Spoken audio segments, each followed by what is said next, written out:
Estou com convidados muito especiais aqui hoje para nós falarmos sobre a liberação da Coronavac para todo o Brasil.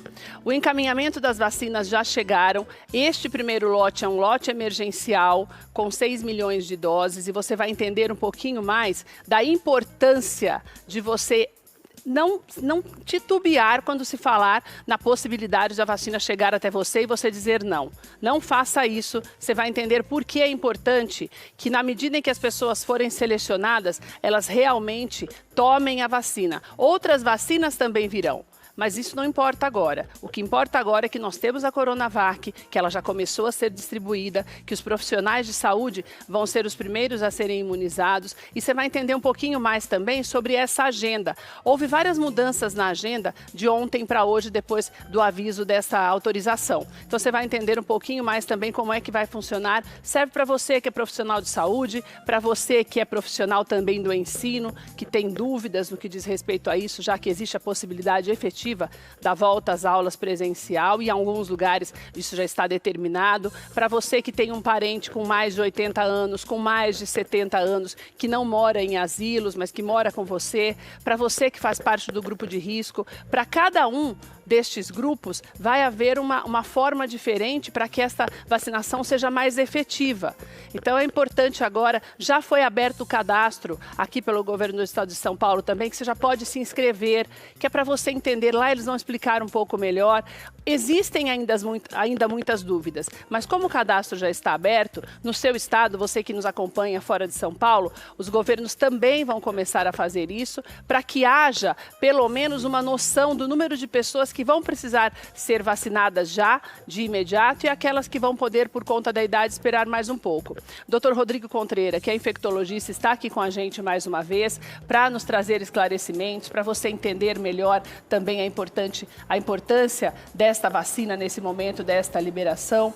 Dr. Kimball também está aqui com a gente hoje, ele é imunologista e ele tem um trabalho muito interessante que ele vai conversar com a gente, porque ele participou de um grupo, ainda não é possível falar muito efetivamente sobre isso, mas de um grupo de estudos para desenvolvimento de um remédio que pode sim provocar, aliás, uma cura ainda mais rápida da doença, mas isso é um passo a passo mais lento. Por isso que a gente sempre enfatiza para você a necessidade de você continuar se cuidando. Doutor Rodrigo, obrigada por você estar aqui com a gente. Kimball, muito obrigada também. Obrigado. É uma alegria receber vocês e a gente já pode falar de algo melhor do que nós temos falado ao longo desses meses, né, Rodrigo? Sim. Obrigado, boa tarde. Realmente acho que agora nós estamos num momento melhor, um momento que ainda é de bastante cautela em relação aos tempos, né? A gente sabe que tudo vai progredir lentamente, não vai ser uma coisa que nós vamos ter a vacinação efetiva e concluída em semanas, isso é só um começo, né? A gente sabe que vai ser um passo a passo, mas é o primeiro passo para que a gente consiga sair dessa situação que nós chegamos, nessa situação com tantos óbitos, com tantas internações e progressivo. Isso não parou em nenhum momento, desde quando nós começamos a conversar sobre coronavírus em 2019, no começo do ano passado, até hoje, né? Quantos óbitos nós contabilizamos no mundo e no Brasil com mais de 200 mil óbitos. Então, realmente, agora é um alento, é uma situação que traz esperança, porque você tem realmente vacinas que estão sendo aprovadas, que estão sendo vistas como seguras, e que independente das taxas de cobertura, o que muda? A cobertura muda que a população vai ter que se vacinar mais, vai ter que se vacinar em um maior contingente até o final de todo esse processo. Mas vai estar protegida, independente das vacinas que se tomem, as que forem aprovadas, elas conferem proteção, conferem eficácia. Então esse é um momento que a gente tem, em contrapartida, as últimas coisas que a gente viu, né, no final do ano, as últimas cenas tristes que a gente viu no fim do ano em relação ao que vem acontecendo, sobretudo em Manaus, a situação catastrófica que o povo amazonense tem passado, mas agora já há uma esperança de que, com o passar do tempo, vacinando-se adequadamente, a gente tenha progressivamente uma redução do número de internações, que a vacina não vai ser só para conferir a imunidade, ela também está sendo vista como um fator muito importante na redução das formas graves, que acho que esse é um ponto também a ser considerado, né, na nossa discussão. Doutor, efetivamente, o que significa já a imunização dos profissionais de saúde. Você está na linha de frente lá do Emílio Ribas desde o início. A gente conversou no começo de fevereiro do ano passado, quando ainda não tinha nem acontecido o primeiro caso, registrado o primeiro caso aqui no país.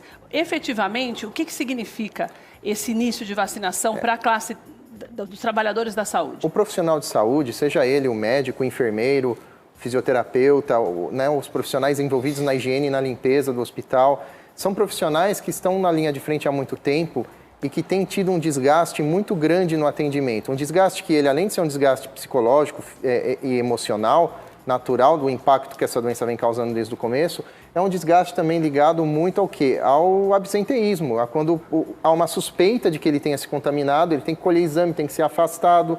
Então, toda essa dinâmica, até de ter gente suficiente em número para atender as pessoas, né, ela passa pela imunização. Quando eu imunizo inicialmente a classe dos profissionais de saúde, não só eu estou protegendo uma classe que tem maior risco de adoecer, como eu também estou impactando positivamente no sistema de saúde. A partir do momento em que os afastamentos, os absenteísmos, todas aquelas situações onde eu tenho um contingente reduzido justamente de quem tem que estar lá para atender, de quem está ali, teria que estar em grande contingente para atender, está reduzido. Então, a partir do momento que eu tiver uma imunização efetiva desses profissionais e que eles tiverem os seus anticorpos protetores, cada vez mais a gente vai ter um staff de profissionais mais disponível para atender a população, né? Sem ter que sofrer ainda, além de tudo que já se vem sofrendo, com falta de profissionais. A falta de profissionais. Doutor, eu ouvi hoje de manhã a entrevista do ministro Pazuello e ele falou algo muito importante, que é a inclusão dessa vacina na carteira de vacinação como parte mesmo de vacinação, de vacinas obrigatórias, como a gente já tem as demais. Isso também já alivia um pouco a médio e longo prazo? A gente sabe que a gente tem um longo caminho a percorrer ainda para que essa imunização seja efetiva para a população inteira. Mas já é um passo ainda mais adiante pensar nisso de uma forma mais distante, já e como algo obrigatório todos os anos? Bom, Keila, inicialmente, obrigado pelo convite, é um prazer estar aqui, né? A nossa função agora é muito divulgar realmente a verdade, né? Porque, infelizmente, muitas informações incorretas estão circulando aí, então a nossa obrigação como profissional que trabalha com isso é ser assertivo em relação a essas informações do corona. Em relação à sua pergunta, eu acho muito procedente, só que agora a gente está num momento de pandemia. Então, o primeiro passo é a gente ajustar essa questão populacional e de epidemiologia para os 210 milhões de brasileiros. Né? Num segundo passo, ok, qual o grupo que vai ser vacinado recorrente? A gente sabe que criança, jovem, adolescente, o risco de complicação é mínimo. Então, hoje, é realmente a gente colocar na balança a equação quais são os pacientes que mais precisam da vacina. Claro, nós, os profissionais da área de saúde, os profissionais que estão envolvidos, e a gente tem um grupo de risco muito bem definido isso. Eu estava até comentando com o doutor Rodrigo antes, né, a questão dos diabéticos, da obesidade, né, e claro, os pacientes acima de 75 anos. Então, assim, hoje é a gente conseguir vacina para esses pacientes, porque isso, o risco é aumentado. Mas no futuro, sim, a gente até acredita, claro, a história do coronavírus vai ser contada daqui uns 3, 4 anos, que talvez seja um vírus que venha todo ano, como o vírus da gripe, e aí esse grupo de risco realmente, rotineiramente, tenha que ser vacinado, né? Olha, você falou essa questão dessa organização. Existe toda uma logística que o Ministério da Saúde também já está desenvolvendo, já começou essa preparação, já com a liberação dos caminhões e dos aviões para levarem as vacinas para outros lugares. Tem muitas pessoas perguntando isso para a gente. A princípio, na entrevista de hoje também do secretário de Saúde aqui de São Paulo, alguns dos caminhões já foram para o interior, para as maiores cidades, para começar a imunização nestas cidades, dentro de hospitais maiores. Dentro desses hospitais também vai haver uma triagem, porque nós temos uma média de 3 mil profissionais e nós temos metade só de vacinas para todos eles. Então, o que vai acontecer? A princípio, os profissionais que estão na linha de frente, que estão na ativa, mesmo sendo mais jovens, vão ser vacinados. Depois disso, é que se começa a pensar, isso ainda deve durar pelo menos essa semana, toda a distribuição e também em outros postos para que chegue em todas as cidades.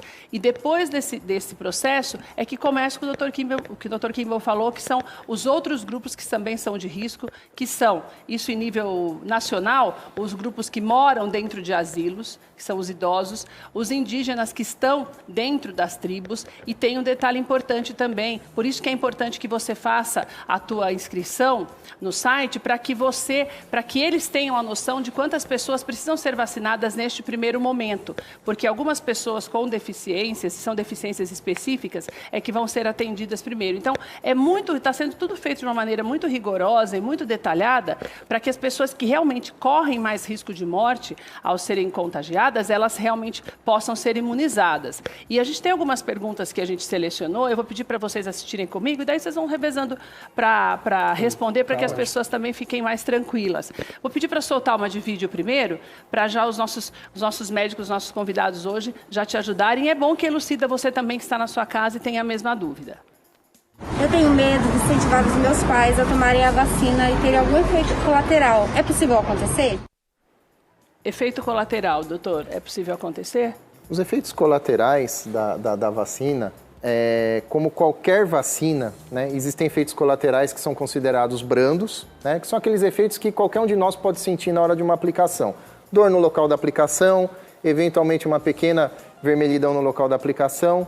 Algumas vacinas, elas conseguem, depois de um determinado período, até como parte da imunidade que o organismo vai adquirindo, a fazer alguns efeitos um pouquinho maiores, como uma elevação de temperatura, que às vezes nem chega a ser febre, né? Uma febrícula, subfebril, né? E são os efeitos mais comuns.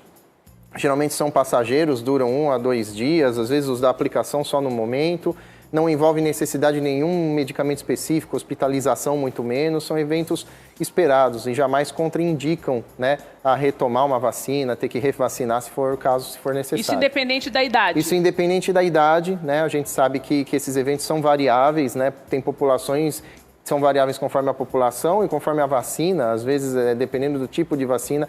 Dessas duas vacinas mais especificamente que nós estamos falando contra o coronavírus, né, a Coronavac e a vacina da Astra, de Oxford, são as vacinas que foram agora emergencialmente aprovadas. E aí os eventos adversos, geralmente dessas vacinas, mais comuns são esses, né? A maior parte da população que se vacinar com elas não vai ter eventos mais graves. Os eventos mais graves são extremamente raros, na verdade, né? Eles são relatados classicamente com outras vacinas que a gente já conhece, por exemplo, vacina da febre amarela. Tem pessoas que até nem podem tomar a vacina por causa de problemas de imunidade, o que não acontece, né, agora nesse momento com as vacinas que foram aprovadas emergencialmente para atuar contra o coronavírus. Então a gente espera realmente eventos brandos. A projeção de eventos graves, de uma reação anafilática, né, que é uma reação alérgica grave, nos estudos que foram apresentados, foram eventos ou inexistentes ou praticamente irrelevantes, dentro de um grande contingente que foi testado, né? Até mesmo em relação à Coronavac, nós tivemos mais de 1.000 voluntários só do Emílio Ribas, né, que fizeram parte do grupo todo, e ninguém teve evento adverso grave relatado dentro desse processo. Então, falar que não existe evento adverso seria falso. Eles existem, mas eles são eventos totalmente controláveis, passageiros, que estão ligados à aplicação. Nada que possa causar o medo a ponto dela não vacinar. Não, a ponto de não vacinar. Que estão ligados mais à aplicação da vacina do que a qualquer outra coisa. Doutor, a gente recebeu também algumas perguntas no Instagram. Você pode deixar a sua pergunta lá na última foto do meu Instagram, do Keila Lima TV. E tem uma da Ana Guiar, que ela pergunta se realmente terão 2 doses da vacina e por que elas são necessárias. Tá. Então, primeiro, só completando o que o doutor Rodrigo falou, eu acho que vacina a gente sempre tem que pensar em relação ao custo-benefício. Você tem um grupo de risco, que existe uma chance... Até se não tiver grupo de risco. Não, que existe uma chance de mortalidade alta, de letalidade. Então, a vacina vai ser muito mais eficiente nesse sentido, porque se você tiver uma reação leve, você salvou a vida daquele paciente. Então, é muito pensando nesse sentido. Em relação a isso que você falou, os estudos estão evoluindo. Né? Então, eu estava comentando com o doutor Rodrigo que eu faço parte do protocolo lá da Escola Paulista do Estudo da AstraZeneca e eu tomei as 2 vacinas. E durante o segmento do tratamento, descobriu-se que quem toma 2 doses está menos imunizada do que quem toma 1,5. Resumindo, isso tudo é tão novo que a gente vai ter que trabalhar e estudar para saber, porque 21 dias para a segunda dose, 28 dias, existia uma possibilidade de fracionar a vacina para vacinar um número maior de pessoas. Então, o que eu ouvi era isso, que na verdade... a gente sempre precisa esclarecer mesmo, porque as informações desencontradas, a gente tem essa maldição da fake news agora, que atrapalha demais, não tanto o trabalho da gente como jornalista, como dos profissionais envolvidos em qualquer que seja o assunto. E o que eu tinha lido, que dizia assim que, na verdade, a gente tem que tomar 2 doses, porque essas doses são fracionadas. Se fosse, por exemplo, 100% da dose, não precisaria tomar nunca mais. Isso não é verdade. Isso não é verdade. Não é verdade, mesmo porque a segunda dose é para a gente dar o que a gente chama de booster imunológico. Você amplifica a resposta imunológica e você produz mais anticorpo. Então, é extremamente importante a segunda dose, que seria o reforço. No caso da AstraZeneca foi 30 dias, a Coronavac eles estão discutindo 21 ou 28, que aí vai ser determinado ainda. Então, a importância de se tomar e tem que tomar o reforço, claro. Doutor, tem uma pergunta do Alex também no Instagram. Fala a pergunta para mim, por favor, que eu já vou passando aqui para o doutor. O Alex perguntou o seguinte, se ele pode tomar a vacina e se existe um grupo específico para se tomar essa vacina ou se qualquer pessoa pode tomar. Atualmente... Se existe algum problema, aliás, específico que possa impedir a pessoa de tomar essa vacina. Sim. O que a gente tem sempre recomendado nas imunizações. Quando a pessoa tiver febre, quando ela tiver com uma suspeita de uma infecção, qualquer que seja, não precisa ser o Covid, né? Eu tenho uma suspeita de uma sinusite, uma amidalite, estou com febre, não sei por que eu estou com febre, né? Na verdade, não se recomenda fazer nenhuma imunização, por 2 motivos. Primeiro, porque pode se confundir as coisas e achar que a febre vai ser decorrente da imunização. Segundo, porque muitas vezes a eficácia da vacina no momento em que o indivíduo está com outra infecção, ou seja, o sistema imunológico dele está trabalhando ali para combater outra infecção, a eficácia de muitas vacinas, das que a gente já conhece, pode diminuir. Com as vacinas para a Covid, a gente sabe muito pouco ainda. Então, o que são as recomendações clássicas? Primeiro, dessas 2 vacinas que foram aprovadas emergencialmente, os estudos não contemplaram crianças, não contemplaram gestantes. Então, na verdade, a gente ainda não consegue dizer para essa parte da população, que é uma população importante, apesar de ter menos casos, de formas mais brandas no caso das crianças, mas especialmente em relação às gestantes, a gente ainda não consegue falar para as gestantes entrarem no programa de vacinação, tal como é feito com a vacina de gripe, com a vacina de H1N1 de influenza. Porém, né, nos grupos que são consagrados, então idosos, né, os grupos prioritários, diabéticos, hipertensos, pessoas que têm doenças de imunidade, os profissionais de saúde, as pessoas rígidas, que a gente chama, que são as pessoas que não têm problema de saúde, ou seja, elas não vão ser vacinadas como prioritárias, mas à medida que a vacinação for avançando, vai chegar até elas também o momento de se vacinar. Então, esses grupos são totalmente balizados e autorizados a receber a vacina. Não há nenhuma contraindicação formal a elas. É natural que, com o passar do tempo, o que pode acontecer? Grupos que hoje não estejam contemplados possam ser inseridos. Talvez daqui a algum tempo algum estudo de importância valide, por exemplo, que a população de crianças ou de gestantes ou de adolescentes possa entrar no âmbito da vacinação. As coisas estão acontecendo. O que a gente já tem que é importante para a população entender?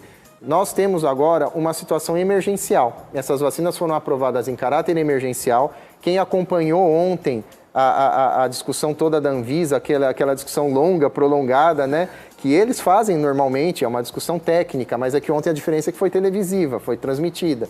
Quem acompanhou isso percebeu que há um detalhamento que busca algumas coisas. Segurança. Então, primeiro ponto que a gente tem que entender, a vacina é segura, né? De nada adiantaria eu estar aqui falando de uma vacina 100% eficaz e ela protege todo mundo, mas ela não é segura. Não, o primeiro passo é segurança. É a primeira coisa que todo mundo olha no estudo, porque não adianta a minha população, de repente, eu ter descoberto que 30% internou e teve complicações porque tomou a vacina. Então, para a população ficar tranquila em relação a isso, essas vacinas são seguras, é o primeiro passo. Mas também não adianta ser seguro e não adiantar de nada, né? Que senão eu vou lá e tomo um placebo. Na verdade, o que acontece? Elas têm mostrado uma eficácia que vai variar conforme a quantidade de pessoas que estiverem imunizadas. Né? Se eu tiver muita gente imunizada, eu consigo ter uma proteção a nível global, a nível de população do meu país, da minha cidade. Então, esse é o ponto mais importante, a gente entender a segurança dessas vacinas.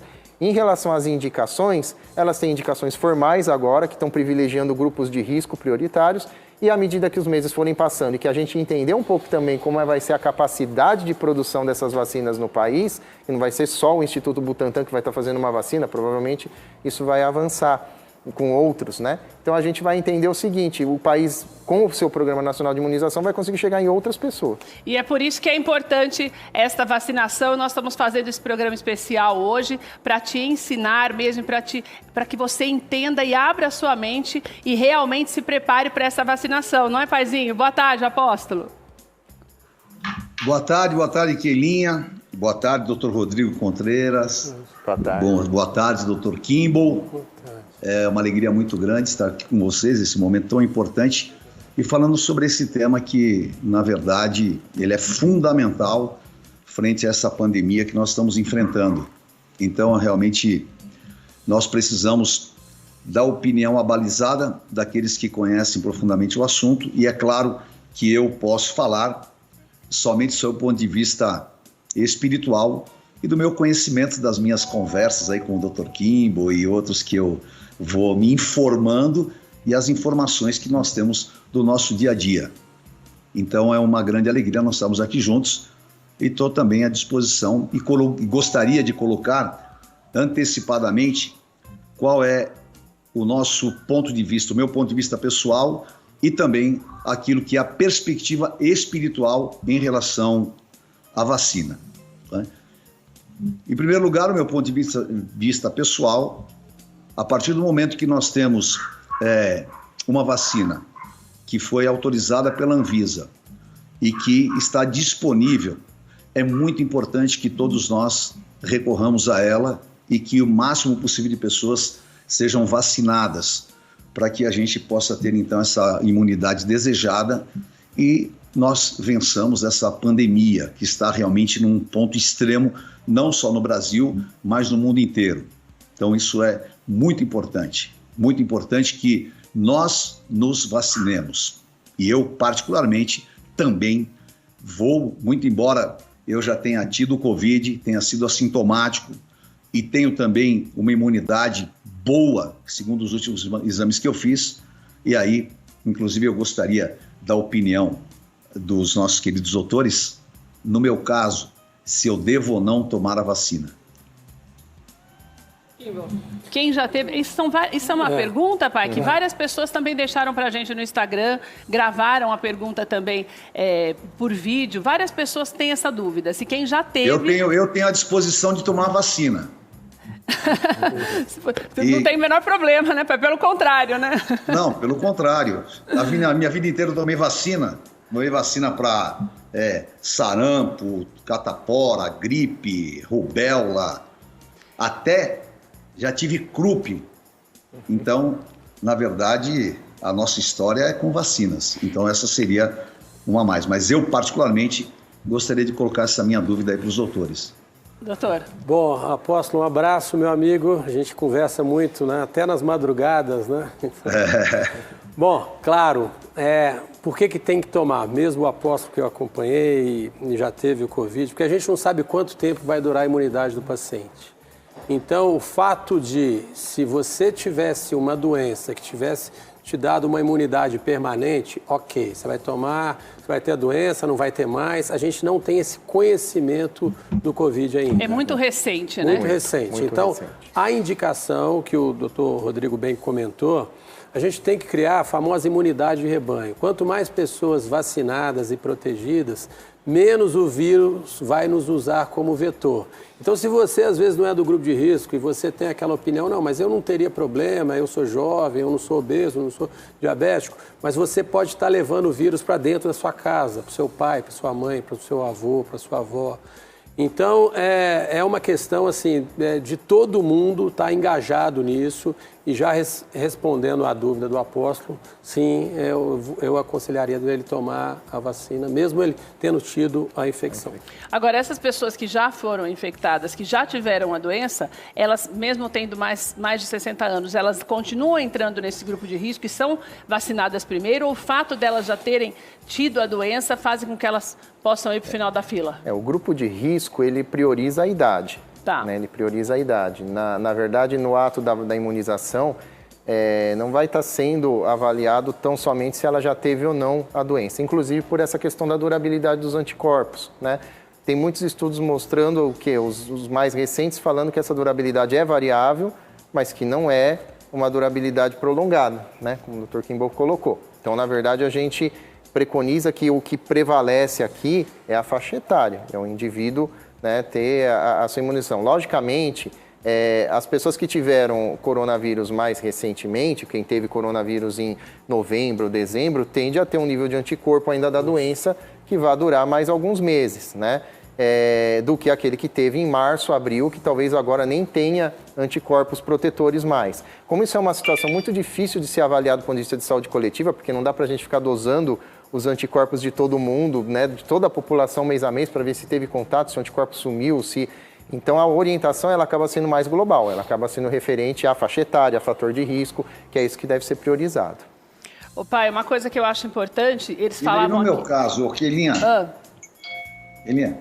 no meu caso, por exemplo, que a minha imunidade, ela está bem alta. Eu não sei quando eu tive, não consigo precisar, mas eu creio que o primeiro exame que eu fiz já faz mais de 5 meses. E depois eu já fiz alguns exames, e o último que eu fiz faz 30 e poucos dias, e a minha imunidade está bem alta.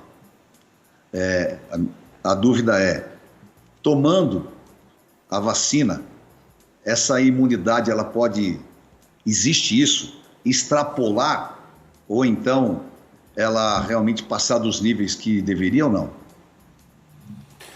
Teoricamente, sim, né? Porque existem, como o Dr. Rodrigo mencionou, algumas manifestações assim, bastante raras da doença, de doenças autoimunes, por exemplo, a mielite transversa, que não foi descrito ainda nesse tipo de vacina, mas é possível.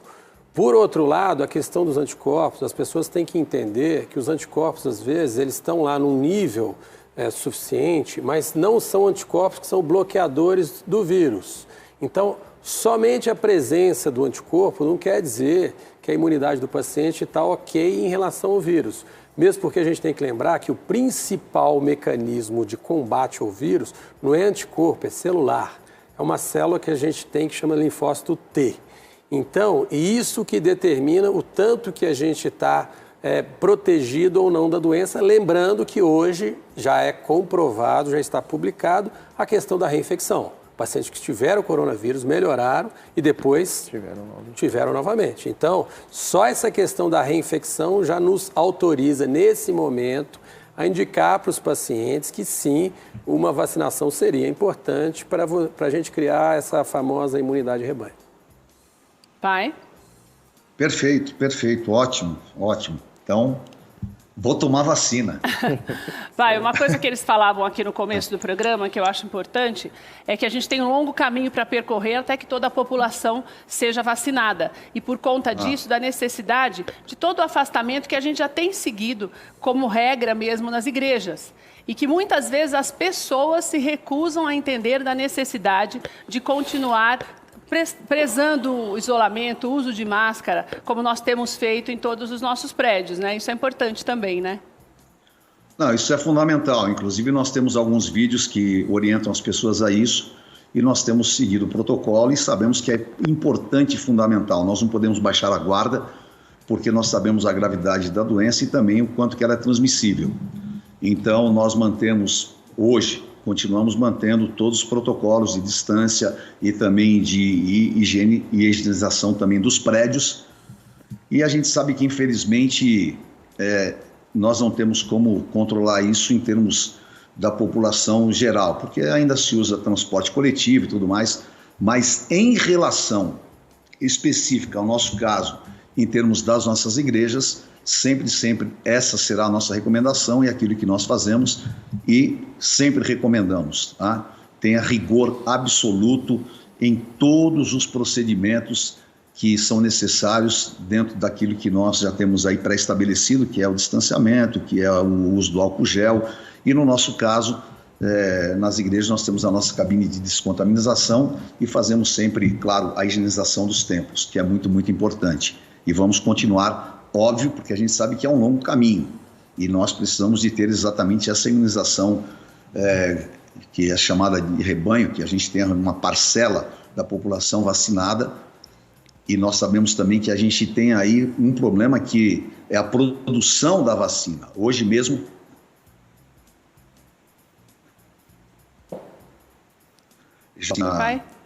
da Coronavac. Tá, entrei. Cortou aí? O senhor falou que hoje mesmo de manhã o senhor estava ouvindo e daí interrompeu. Eu estava lendo que a China está com um problema de matéria-prima, tanto para vacina da Pfizer como a própria Coronavac. Então, são coisas que a gente tem que continuar observando e acompanhando a evolução e sempre mantendo, claro, a guarda alta. Pai, nós temos várias perguntas que deixaram aqui para a gente, não só no Instagram, mas também por áudio e por vídeo. Vou pedir para soltar uma pergunta também. O senhor acompanha, fica aqui com a gente também para Então, eu só quero... muito mais importante a opinião dos médicos do que a minha, não é? E eu gostaria, claro, que eles pudessem ter liberdade. Eu só pedi para entrar... Primeiro, para cumprimentá-los, né? Meu amigo querido aí, que é o Dr. Kimball, que é o meu consultor. Toda hora que eu preciso de alguma coisa, eu vou lá e... Kimball, como é que tá? E ele me orienta e eu ajudo também outras pessoas. E ele é uma pessoa extremamente, assim, com o coração aberto para ajudar, sempre. E eu sou muito grato a Deus pela vida dele e também por esse sentimento que ele tem, que isso é muito fundamental. E como eu sempre falo, a medicina é um sacerdócio. A capacitação que Deus deu ao homem para que ele pudesse realmente suprir as necessidades e atender naquilo que são o combate às enfermidades. E eu realmente tenho muito respeito à ciência e à medicina e, claro, também aos médicos. E só quero deixar claro que muitas pessoas, infelizmente, hoje, estão sendo, de uma certa maneira, manipuladas e são levadas a uma ignorância quanto ao aspecto espiritual, por falta de bom senso de alguns líderes e, por outro lado, também por ignorância quanto à própria palavra de Deus. Por quê? Óbvio, nós cremos que existe a cura sobrenatural, que é uma intervenção de Deus e que realiza um milagre. E nós sabemos que isso também é fundamental para todos nós que temos fé. Em contrapartida, nós também entendemos que Deus usa vários métodos. E para quem tem qualquer dúvida, em 2 Reis, capítulo 20, fala do rei Ezequias, que era um rei muito famoso e que estava com uma enfermidade muito grande, uma ferida em suas pernas. E Deus envia a ele o profeta Elias. E o profeta, quando chega, ele manda uma mensagem e fala para o rei Ezequias: você coloque na sua perna, nessa ferida, uma pasta de figos.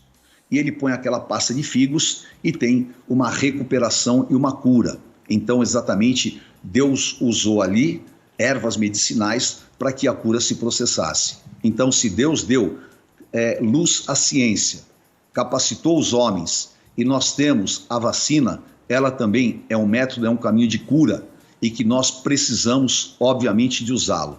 Sob o ponto de vista espiritual, isso é muito importante e eu recomendo, independente, como eu disse ontem, nós não estamos aqui querendo de maneira nenhuma saber de quem que é a vacina, se é de A ou B. Não estamos discutindo se a vacina é do Dória ou do Bolsonaro, porque eu creio que não cabe esse debate. Nós estamos falando de vidas e nós precisamos preservar a vida sobre todas as coisas. Então, sob o ponto de vista espiritual, é muito importante que as pessoas tenham essa consciência, quebrem todos os tabus e lutem contra a ignorância, as desinformações e que nós possamos, dentro do cronograma estabelecido, sermos todos vacinados e vencermos essa pandemia.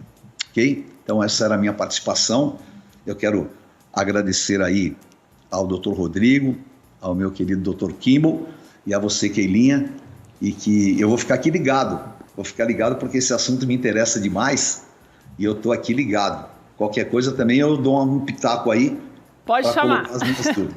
Pai, obrigada, viu? Uma alegria ter a senhora aqui com a gente nesse programa especial e nesse dia tão especial também. Um beijo, obrigada. Obrigado. Vamos para mais uma pergunta para os nossos convidados, para que você... Eu acho que é muito importante o que o apóstolo falou. Nós falávamos isso também antes do começo do programa. Você tome cuidado com aquelas informações que só desinformam.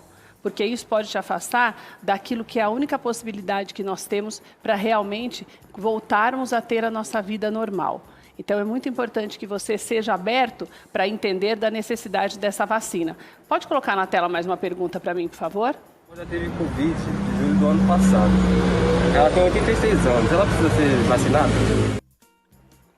Ele já tinha respondido, né? Perguntou se teve, a mãe dele Quem teve já Covid. teve Covid, se precisa ser vacinado. 86 anos ela Precisa. tem e teve em julho. Precisa. Ela tem que tomar vacina. Precisa porque provavelmente, inclusive, já pelo tempo, tendência cada vez mais a chance dela ter uma reinfecção, como a gente já tinha comentado. Não é impossível que ela se reinfecte e a vacina vai trazer uma proteção a ela, inclusive pelo avançar da idade. Se ela tiver uma nova infecção, pode se desenvolver como uma infecção grave, né? Então a gente recomenda a vacinação. Tem uma pergunta lá no Instagram, eu só quero que você me fale o nome da pessoa, que ela diz o seguinte, doutores, ela pergunta se quem tem asma pode tomar essa vacina. Pode, claro, sem problema, não tem contraindicação. É a Fátima Almeida que perguntou. E muito importante, então assim, eu estava comentando com o doutor Rodrigo, que tem várias doenças que no começo da pandemia a gente tinha muito receio se o paciente iria ter problema ou não. Então assim, hoje a gente sabe que esses pacientes têm que ser vacinados, na grande maioria das vezes, e principalmente o paciente com asma, né? Ela pode ter uma complicação maior do ponto de vista respiratório pós a doença. O que a gente tem visto isso nos pacientes com Covid, os pacientes que mesmo melhorando com o Covid, não sei se o doutor Rodrigo tem essa ideia, às vezes as sequelas respiratórias persistem e os pacientes estão às vezes numa condição muito complicada. Um exemplo clássico é o time olímpico americano. Tem alguns atletas que não conseguiram atingir o índice de novo, que atingiram a vida toda pós-Covid. Então, são atletas de alta performance que tiveram a doença, melhoraram a doença pouco sintomática, entretanto, nesse nível não conseguiu recuperar em função da debilidade respiratória. Então, a gente tem visto isso com uma certa frequência. E daí o Anderson pergunta assim, qual fase, mas não tem nada de fase. Qual fase da asma, qual fase vai... Não. Agora, quem tem essa doença, ela entra no grupo de risco? Na verdade, as doenças respiratórias são doenças de risco para complicação. Então, tuberculose, a asma, né, pacientes que têm doenças pulmonares crônicas, obstrutivas, relacionadas ao tabagismo, ao cigarro. Então, eles podem, às vezes, entrar... Essas situações são interessantes, porque ele pode ter uma doença dessas e ter 78 anos de idade. Então, ele vai acabar entrando prioritariamente pela faixa etária. Vai prevalecer a faixa etária para ele começar a imunização. Mas ele pode ter a doença e ter 30, 40 anos de idade, não entraria agora prioritariamente nesse grupo, mas a seguir, provavelmente, já dentro das perspectivas de vacinação, ele já vai ser inserido. Por quê? Porque depois o que se espera é que depois que se conclua as vacinações de profissionais de saúde, as vacinações de idosos, é que também comecem já concomitantemente a ser vacinados os indivíduos dentro desses grupos chamados grupos de risco, de doenças de risco. A questão é que a gente tem que valorizar o quê? Os diabéticos, os obesos, que são pacientes também hipertensos, que classicamente não eram consideradas pessoas que tinham doenças graves de imunidade. Mas a Covid se revelou muito traiçoeira nesse grupo de pacientes. Quantos pacientes que não só por serem idosos, mas por serem diabéticos, hipertensos, obesos, que tiveram complicações. E por não serem idosos também, que perderam a vida, que né? tiveram agravos. A doença acomete muito mais os idosos, né, do ponto de vista de mortalidade, mas a doença acomete toda a população. E nós tivemos óbitos em pacientes jovens, estamos tendo, né, não é que estamos tendo óbitos nessa população. Quer dizer, é uma loteria que a gente não quer participar.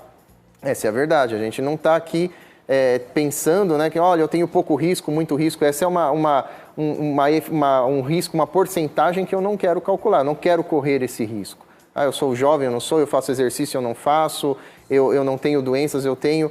A gente tendo a possibilidade, nós tendo a possibilidade de prevenção, é o que tem que ser priorizado. Que é o mais importante, é o mais né? importante. Keila, só um ponto, isso que eu acho importante. Lembrando que as outras doenças continuam existindo, o diabetes, a hipertensão. Tem que continuar se cuidando. Então isso às vezes o paciente, assim, hoje o mundo, claro, é muito importante estar focado no Covid, mas a hipertensão, então assim, os pacientes continuam infartando, então assim, as pessoas não se descuidarem disso também. Quem tem uma doença crônica, e aí lembrando o paciente asmático, a asma dele tem que estar controlado, porque se ele deixar a asma descontrolar, ele vai ter um problema muito maior com a asma do que com o Covid, entendeu? E se tiver Covid, Covid é a recuperação, né? É pior ainda. Pior ainda. Tem uma pergunta que fizeram que eu até já vou responder, porque nós já falamos aqui, que é a questão se os idosos já vão ser vacinados agora aqui em São Paulo. Não vão ser vacinados agora aqui em São Paulo. Saiu uma nova tabela de vacinação, na verdade, uma nova logística, que a princípio vão ser vacinados os profissionais de saúde até o final da semana. Os principais hospitais do estado estão recebendo a doença, estarão recebendo a doença, estarão recebendo a vacina. Depois, mais 25 postos espalhados pelas outras cidades, pela região de outras cidades menores, o que vai totalizar uma média de 400 cidades e 200 agora a princípio. Daí os profissionais selecionados também, que estão na linha de frente, porque não tem ainda vacina para todos eles, vão ser vacinados. A partir daí, chegando os insumos e chegando e sendo liberado um novo lote de vacinas, começam a ser vacinados os idosos que estão internados. Ou seja, precisa continuar cuidando porque é uma longa caminhada, né, doutor Kimball? Claro. Casa de repouso também é importante, né? Porque a concentração de idosos... Que são os primeiros, né, na verdade, depois dos profissionais. E às vezes as pessoas que estão lidando com esses pacientes também, porque isso é importante. Porque às vezes tem uma jovem de 20 anos, 20 e pouco, ela é cuidadora de idoso numa casa de repouso. Então é importante isso também, porque às vezes não é só esse paciente que tem 75, 80 anos. A pessoa que cuida dele, se não estiver imunizada, também é um problema.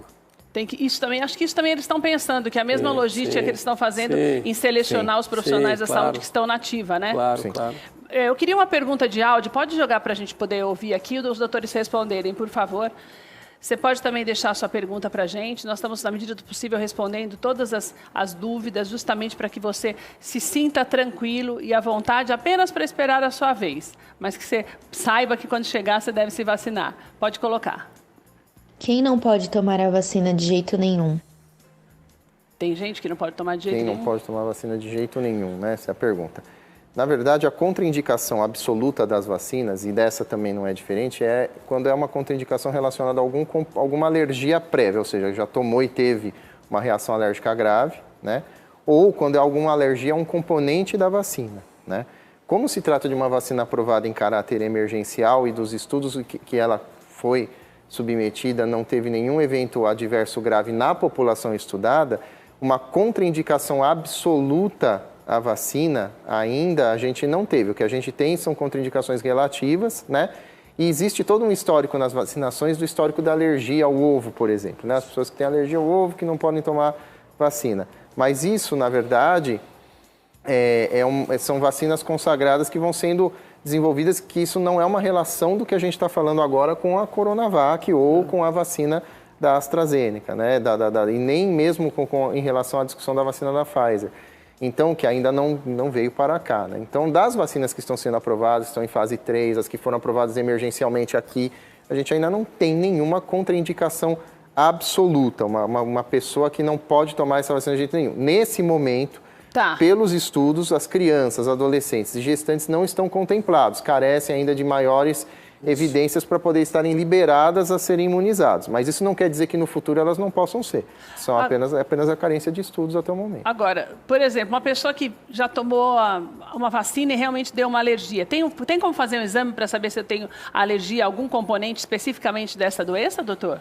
Tem, mas é o que o doutor Rodrigo falou. Da febre amarela, que tem um componente uma proteína do ovo, você pode fazer esse teste. Mas nessa especificamente da Coronavac, não. Então, felizmente, não. Existem casos relatados da vacina da Pfizer, que é uma vacina de uma tecnologia mais elaborada no Reino Unido, que os pacientes tiveram reações alérgicas. Mas é outro tipo de vacina. Tá. Então, essa, por enquanto, não. Essa não. Tem mais perguntas? Pode colocar, por favor. Quem tem problema cardíaco pode tomar a vacina? Quem tem problema cardíaco. Deve tomar. A gente, na verdade... Não pode, deve. Um segmento muito esquecido da população são as pessoas que têm problemas cardíacos. As pessoas que têm doenças como hipertensão, já foram submetidas a procedimentos cardiovasculares, infartados, que têm doenças cardíacas crônicas, elas fazem parte de um grupo de risco. Às vezes elas não se veem assim do ponto de vista de risco de imunidade, mas na verdade as pessoas que têm doença cardiovascular, quando elas têm uma doença respiratória, uma doença viral que promove quadros pulmonares ou cardíacos, elas tendem a ter uma evolução mais grave, mais desfavorável. O próprio coronavírus veio para mostrar isso em relação aos pacientes hipertensos, né? Que a gente teve um segmento desfavorável aí de evolução de muitos desses pacientes. Então, sim, quem tem doença cardiovascular deve tomar a vacina, seja a Coronavac, seja a vacina da Astra, né? Qualquer vacina dessas aprovadas emergencialmente está contemplada na imunização. E a explicação é simples, Keila, porque o paciente já tem uma debilidade do coração. Qualquer processo infeccioso, não é, principalmente pulmonar, vai exigir mais do coração. Então, o coração é enfraquecido, ele tem uma chance maior de ter não só a complicação respiratória, mas do próprio coração. Mas eu acho que, como leigo, eu diria que as pessoas têm a preocupação seguinte: se eu tenho um problema no coração, e se me der uma reação, esse coração parar? Entendeu? O leigo pensa isso. Sim. Vou tomar essa vacina e agora? Ou a pessoa que tem asma. Nossa, mas e daí se me der um ataque eu não conseguir mais voltar e perder o... Sabe essas coisas? São essas coisas que a gente vai mistificando pela falta de informação. Por isso que é importante você ouvir e entender que não tem isso, entendeu? Que não tem nada pior do que você ficar doente. Sim. Se a pessoa colocar isso na cabeça dela, ela vai entender que o risco é sempre menor do que um risco de infecção, exatamente, né? Tem mais perguntas? Pode colocar, por favor. Eu tenho 36 anos, sou obeso e diabético. Já posso procurar o posto de saúde para me vacinar?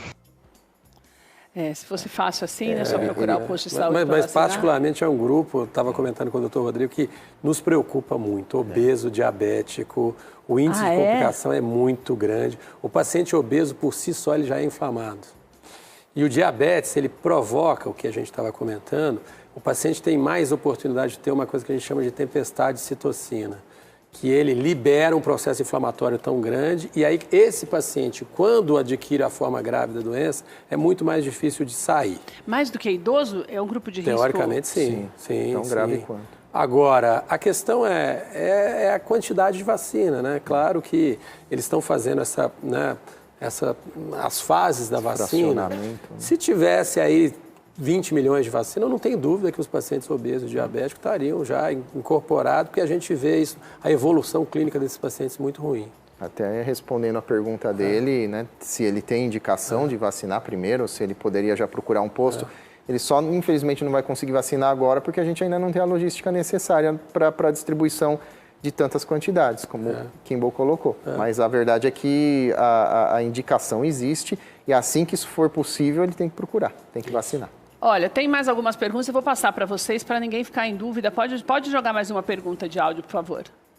Meu filho tem 12 anos, ele tem câncer no rins. Algumas pessoas dizem que, mesmo novinho, ele corre mais risco de ser contaminado e precisa ser vacinado logo. É verdade? A questão aí é a faixa etária, né? Na verdade, a gente está ainda... Mesmo tendo câncer, doutor? Então, ele entra como um paciente em condição especial de imunidade, mas aí tem a questão da faixa etária. Então, isso, na verdade, em algum momento vai haver uma discussão dele ser introduzido nas vacinas, mas nesse primeiro momento ainda não há essa indicação prioritária para a situação dele por causa da faixa etária. Mas, por causa da doença de base, isso tem sido discutido muitas vezes, né? Quem que vai entrar nesses grupos para poder receber a vacina. A partir do momento que a gente tiver concluído o profissional de saúde, tiver concluído as faixas etárias dos idosos, justamente o grande ponto de discussão é essa população que tem deficiências de imunidade, mas que às vezes não se encontra dentro de uma faixa etária. O que nós vamos priorizar? A deficiência de imunidade ou a faixa etária? Os estudos, eles não contemplaram a população infantil, né? Até 12 anos, não tem isso nos estudos. O que não impede que em algum momento, avaliando justamente risco-benefício, eficácia, ausência de eventos adversos, caráter protetor, que a gente amplie essa vacinação para outros segmentos da população que hoje não estão contemplados, mas que a tendência é que estejam. Keila, lembrando que os pacientes jovens, principalmente até cerca de 12, 14 anos, eles não apresentam a maturidade de um receptor que chama CE2, que é um receptor que o vírus utiliza para entrar no organismo. Então, teoricamente, eles estão, e a gente vê isso na prática, protegidos. Então, por Só isso quando tem uma doença grave, assim, é que muda o quadro, né? Muda um pouco, mas é o que o Dr. Rodrigo falou. Aí é pesar muito na balança, porque criança jovem, a evolução ruim do Covid é muito pouco frequente, entendeu? Não entraria no grupo de risco? Eu penso da seguinte forma, né? Se nós chegarmos num momento... Se tivesse vacina suficiente... Exato, se nós chegarmos... A gente não está aqui o tempo todo colocando, né? A vacina é segura, né? Isso. Então, por que não vacinar? Se eu tenho uma segurança... Por que eu vou duvidar do benefício? Aí eu vacino. Sim. A questão agora, toda a discussão, ela se norteia na logística do tempo e com quem a gente deve correr primeiro. O que não quer dizer que a gente não vai vacinar num determinado momento todo mundo. A gente não sabe até que ponto, né, essas vacinas vão progredir, em que velocidade, né? A gente espera que sim, que progridam rapidamente a produção. Eu acho que os laboratórios, tanto o Butantan quanto a Fiocruz, eles deram demonstrações ao longo desses meses, né? A gente tem que fazer esse elogio aqui público, lógico, nós como profissionais de saúde, né, foi um esforço assim comovente de ver o trabalho que essas instituições tiveram, assim como foi um esforço da Anvisa em aprovar todos esses estudos num tempo hábil, porque as pessoas cobraram muito a instituição, né? Houve muita cobrança por parte disso, mas o fato é que os estudos foram aprovados e com uma idoneidade, com um caráter de seriedade de nível técnico muito elevado, como era de se esperar. Então, o que a gente tem hoje? Justamente nós temos que parar, deixar de lado a discussão ideológica em relação às vacinas, como já foi dito, né? Como foi muito bem mencionado, e agora é focar o quê? A gente tem que ter um começo. O começo é esse que nos está sendo apresentado, né? Se há dúvida se você vai imunizar ou não, acho que fica muito claro lembrar da situação que nós estamos vivendo em Manaus. Eu acho que ela é a situação mais exemplar do que a gente pode ter, né? Quando no final do ano as pessoas jovens ou adultos jovens fizeram suas aglomerações, inclusive exigindo a abertura do comércio, numa situação que tem as suas justificativas, logicamente, do ponto de vista econômicos, mas que gerou a aglomeração, né? E aí o que eu vi agora, o que nós vimos todos agora no começo do ano, as pessoas idosas chegando ao hospital, elas não estavam na aglomeração. Então, se a vacina ainda que eu entenda que para mim ela possa não ter um caráter tão relevante nesse momento, já está mais do que provado que eu me aglomerando, eu não usando as proteções individuais, eu levo a doença para dentro de casa. E o idoso tem sido grande prejudicado dentro dessa população, né? A população idosa está sendo condenada a ficar em casa, está sendo condenada a não sair de casa, a viver os seus últimos anos de vida, às vezes, suas últimas décadas de vida, às vezes, nessa situação. Se nós não tivermos essa solidariedade, essa empatia de estarmos protegidos em conjunto, essas pessoas vão continuar sentenciadas e elas não precisam passar por isso agora, que a gente tem uma perspectiva melhor. É verdade. Tem duas perguntas que eu queria passar para vocês antes da gente encerrar o programa, que eu acho importante. Na verdade, é mais uma opinião, essa primeira.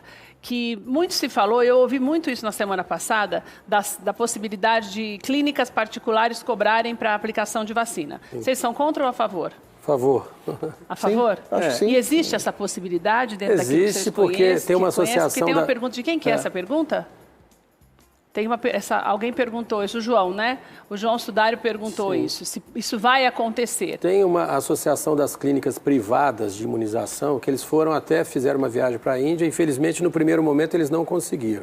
O que eu estava comentando com o Rodrigo é que seriam vacinas adicionais. Você não vai tirar isso do SUS. Outras pessoas vão poder tomar, quem tem condição de tomar. De pagar. Então é perfeito. Não vai fazer parte da cota que é do governo. A pessoa, essa associação, vamos ver se eu entendi. Essa associação se junta, pega o dinheiro deles, vai lá e compra isso lá fora, traz para cá e cobra da gente, quem tem condição e pronto. Isso legalmente não poderia ainda? Ou não tem nada ilegal nisso? Primeiro, a vacina tem que ser aprovada pela Anvisa, isso é um fato. Mas se eles conseguirem... Por que não? Porque essa pessoa vai deixar o espaço, o lugar dela da fila do SUS para o outro tomar, entendeu? Concordo também, né? Na verdade, são opções, né? A nossa primeira opção em relação ao resgate do sistema de saúde é sempre preconizar o Programa Nacional de Imunização, a gente entender que ele recebe toda a prioridade, todo esse investimento, todo o foco está focado nele. O que não impede a discussão de alternativas. Eu acho que isso é um momento que a gente tem que ter essa maturidade. Se existe uma alternativa ética, legal, palpável, que foi pautada em alguns preceitos que passam por tudo, né? A aprovação e que não vai prejudicar, né? O que não poderia acontecer, isso de alguma forma ser feito e retardar a nossa imunização do Programa Nacional de Imunização. A partir do momento em que isso acontece de forma independente, eu entendo que é apenas uma discussão de uma possibilidade a mais. Tem uma pergunta de uma médica, como é o nome dela, Vinícius? A doutora Dani Faria, ela pergunta o seguinte, que muitos pacientes dela têm a dúvida de que aqueles que usam ácido hialurônico para harmonização facial e também toxina botulínica, essas pessoas podem ser imunizadas? Perguntaram para ela. para nós, nesse momento... Tem uma descrição dos pacientes que fizeram preenchimento que tiveram um processo inflamatório. Mas, na verdade, são 4 casos descritos que foram documentados. Não da toxina botulínica. Do ácido hialurônico.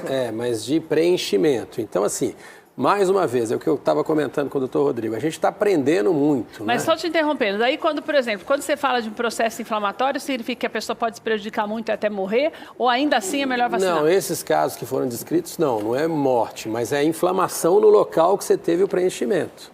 Então, sim, é uma complicação a mais, mesmo porque tem relatos de paciente com Covid com lesão cutânea. Então, daí é uma questão que o médico tem que analisar mesmo. Se é difícil, né? É tudo muito novo ainda. É muito novo. É tudo muito novo. Nós ainda temos casuísticas de algumas situações inerentes à própria doença, ao próprio Covid, que nos surpreendem com 10 meses, né, de evolução. A gente vê situações de pacientes que começam a surgir sintomas tardios que é difícil até de você correlacionar com a Covid, mas acaba se concluindo que seja dela porque não houve nenhum outro fator relevante. Então, tem muita coisa ainda que a gente vai passar e aprender junto, né, em relação ao que esperar do futuro em relação às imunizações. O que é mais importante é que de tudo que a gente tem em mãos até agora, e não é pouco, né, tem uma investigação muito aprofundada, né, dessas vacinas. Até o presente momento, as vacinas que foram aprovadas para uso aqui no Brasil se demonstraram seguras.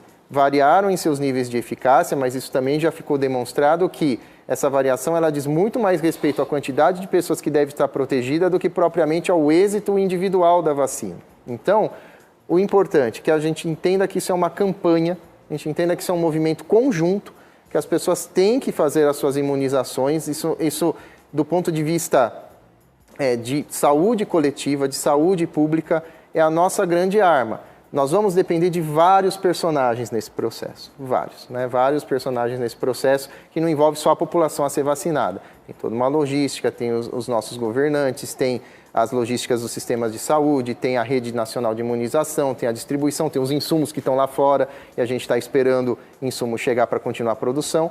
É um cenário que envolve muita gente, mas o nosso papel enquanto cidadão, né, é estar imunizado.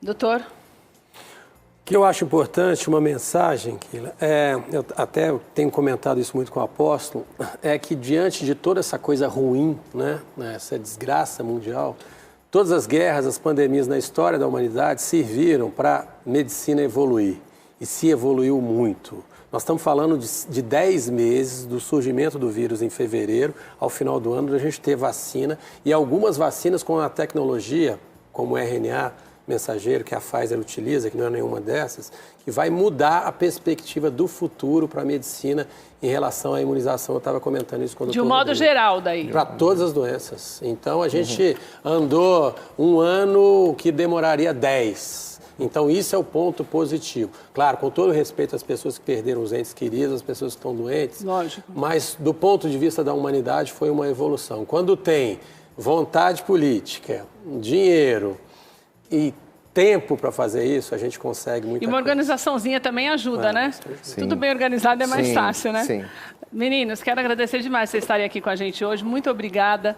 Acho que nós respondemos quase todas as perguntas, mas vamos deixar, depois eu deixo para você também no Instagram as perguntas, as respostas dos demais por escrito. Quero deixar o contato do Dr. Rodrigo. O Dr. Rodrigo, ele atende lá no Santa Isabel, que é no Emílio Ribas, tá? E tem o Facebook dele, você conhece melhor o trabalho do doutor, que é Rodrigo Contreira, R-I-O, tá aí na tela para você. O Dr. Kimball também atende... O doutor não tem aqui? Ah, tem. O Dr. Kimball também tem o site dele, que no site tem muitas informações, que é kimballmatos.com, tá aí na tela para você também. E se você tiver alguma dúvida específica que você queira conversar com ele, kimballmatos@hotmail.com. O WhatsApp 944992411. Obrigada mesmo por vocês estarem aqui com a gente, para uma notícia tão boa.